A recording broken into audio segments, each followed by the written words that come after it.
Welcome once again, my loved ones, to my channel. And as usual, a place where I get to share ideas about the things that we go through in our lives. And yeah, now I will still say it that those who are, still viewing but haven't subscribed, I will kindly beg you to subscribe. I kindly beg you so we can grow together with your support. And those who have subscribed already, I thank you so much. But I also urge you to maybe tell a friend so a friend can tell a friend, and let's grow together. I'm proud. I feel good that at least the number is growing. I need more, but I know slowly by slowly is the way to go. So that's why I'm urging you to tell a friend, tell a friend, so you can all subscribe and grow together. Thank you. Now today, I will actually talk about maybe my topic of discussion. Actually, today will be um, where did you meet your partner? Where did you meet your partner? Now, take a moment of silence and try to remember you yourself. Where did you meet your partner? I mean, the one you are with right now. And if you have had multiple partners, so to say, try to think about where you met each and every one of them. Yeah. So the question is, where did you meet your partner? Now, this question is mostly asked, during weddings, like, that moment maybe when they ask you, so, Mr. Jeff and Miss Jen, okay, so, Miss Jen, where did you meet your partner? And then she's like, well, I was on the way walking, and these thugs attacked me. Then he came to save me, so that's how we met. And before I knew it, we had become friends, and from friends, here we are. Now, this guy, maybe some guy says, well, I was in a restaurant, having my meals, and then I happened to need some salt to add to my soup. So this lady was close to the salt, so I asked her to pass me the salt. She did, and before I knew it, we started, conversations slowly by slowly, and we made this bigger, and here we are. Now, you, what is your story? Where did you meet your partner? Now, that question also, I can ask myself, where did I meet my partner? Now, many of us actually never even try to think. For example, do you think that where you meet your partner determines whether your relationship will last long or not? Let me repeat. Do you think that where you meet your partner determines whether your relationship will last longer or nay? Now, here's the thing. Uh, Imagine you are a hype guy or a hype chick, a hype lady out there, and you're into music, into movies, into whatever. Maybe you maybe do some drinking and all that to get high sometimes. Now, why do you think you would go to look for maybe your companion, or to look for that person you think is gonna be your other half? Why do you think? Now, many times, many of us know what we want, because we know what we are, we know who we are, and we know what we need, but we do not take time to dig deeper into where to find what we need, the kind of thing that we need. I know at times it's too hard for you to know, for example, I need a hyped up chick, that is lively, into music, into movies, the same way I am. A chick that drinks the way I do, a chick that does ABC the way I do. Now the question is, before you get that chick, before you get that lady or that woman, what do you think you need to know or you need to do? Now, if you are the kind of guy that drinks, that loves partying, that loves music, loves getting wild, then the best place for you to go and get such a person is the club. Now, I do wonder, this guy that never drinks, is not into any music, into any hype, what would you need from a girl that drinks? What would you need from a girl that is hyped up I mean, like, I think since you really want to find your match, you have to go to those places you think you can get those people or the kind of people or person. Now, if I were the one, for example, I love movies, I love music, but I don't drink. So how would I go to? Now, I'm not saying that do not find the love of your life or someone that you need simply because they don't do what you do. But I'm saying if you really know what you want and you consider it, get your time, take your time and try to find this place where you're gonna meet that partner. Because I wonder why would why would this drunken guy, into music, hyped up, not so much into God, need a church girl for?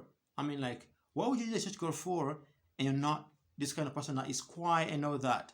Though we know that some church girls actually, or church guys, are also on the other side. It's like not everyone that is in the church, goes to church, sings in the choir, is that innocent. We know that. But at least the picture out there that is drawn, like for example, hey, I found you in the church. That's why I got you. So I think we need to actually march by the church laws, do things the church does, and walk that line. Hey, if you meet this girl in a club, then there you go. This girl is gonna like everything that you like. Trust me or not, because it really hurts so much when you find the other half with which you don't even match. For example, you love music, you love getting hyped up, but she doesn't. So you're gonna feel like you are in these chains. You're gonna feel like you're being limited to your likes to do whatever you want. I mean, like, who does not like doing what they need? Who doesn't like to do what they want, what they love doing? I mean, like, the moment this person is cut off from doing whatever they think they need or they love, that's gonna be the chains kind of failing into this kind of person, and then that is gonna make you to break up because actually, like, hey, what am I doing here? I love music. When I try to raise the volume up, you're like, hey, volume down. When I try to, like, shake a little bit, dance a little bit, you're like, hey, you're getting wild. I don't like that. No, what do you think I have to do?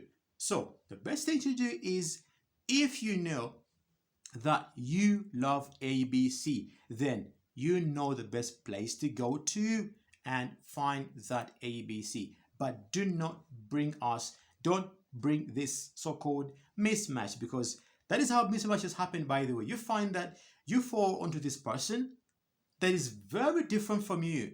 This person drinks, smokes, and you don't. Now, what are you gonna do with that kind of person? Because you're never gonna actually relate. Nothing will happen actually there. But on the other hand, they say that some people actually are good at adapting. Yeah, maybe she drinks, she's hyped up, and you don't. You're not. But can she play to your rules? Can she play to your conditions? Yes, she can. Some do, but only for a short time, because remember, if she tries to adapt, tries to play your game, time is gonna come, she's gonna still feel like, this is not working out for me. Because it would feel so good when maybe you guys are in this park smoking together, or in the club having these drinks together, feeling the music together. That would feel so good. You are in your house chilling, relaxing with your music high up, with your drinks, whatever. You doing anything that you feel is gonna make you feel happy, the both of you.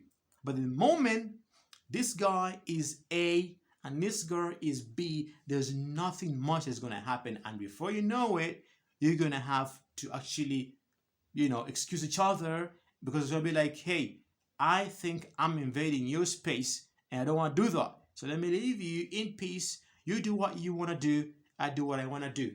That is why most of the time you find that most couples do not last long. Simply because couple A loves doing ABC, while couple B loves doing ABC. Now, when couple A tries to do what they feel they love, couple B is gonna freak out. When couple B does what they feel they love doing, couple A is gonna freak out, and that Going on like that is going to actually cause that breakup. Trust me or not. Now the question is, do you think that your partner has the same likes as you do? Or do you think, or do you feel some kind of difference in the likes?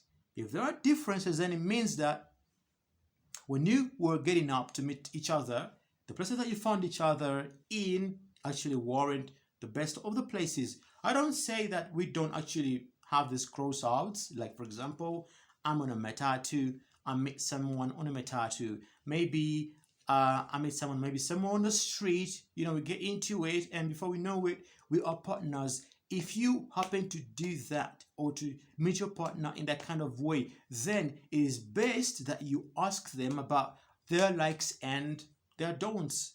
People actually tend to underestimate this, but it's very important. Ask your partner what they love most. Ask them what they hate.